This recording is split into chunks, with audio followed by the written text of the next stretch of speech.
So I just finished this display case. Liz and I were in Garden City, Utah, up at Bear Lake, and we went into the Bear Trapper restaurant, and I saw basically this, and I said, wow, I want to make one of those. So I took some pictures of that display case in the Bear Trapper restaurant, and I decided I was going to try to make it. So this is the result. Made out of 100% oak.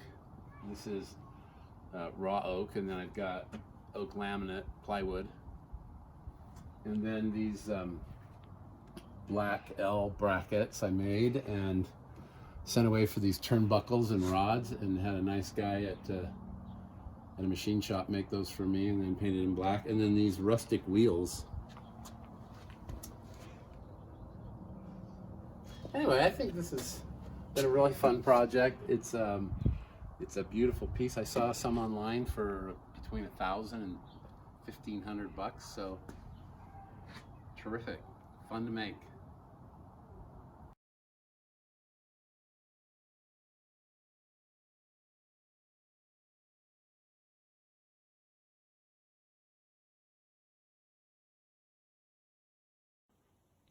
Here's the display case in progress. I probably have 30 hours. It's amazing, you know, you start with flat wood. These were 8/4, 6/4, 4/4.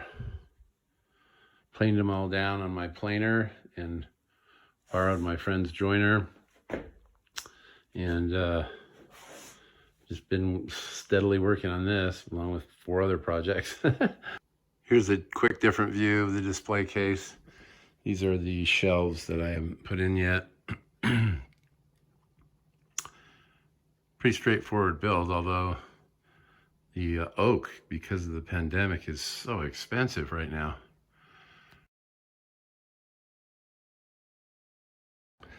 I spent the morning and part of the afternoon painting all the rods black, all the turnbuckles, these iron L supports. I actually manufactured these. I went and bought the metal and got them to cut it, and then I had to find a place that would bend them into the L support shape, and then I drilled all the holes, 64 holes with countersinks, 64 countersinks. Anyway, who cares? Here's where I am. I got the turnbuckles and the rods all in.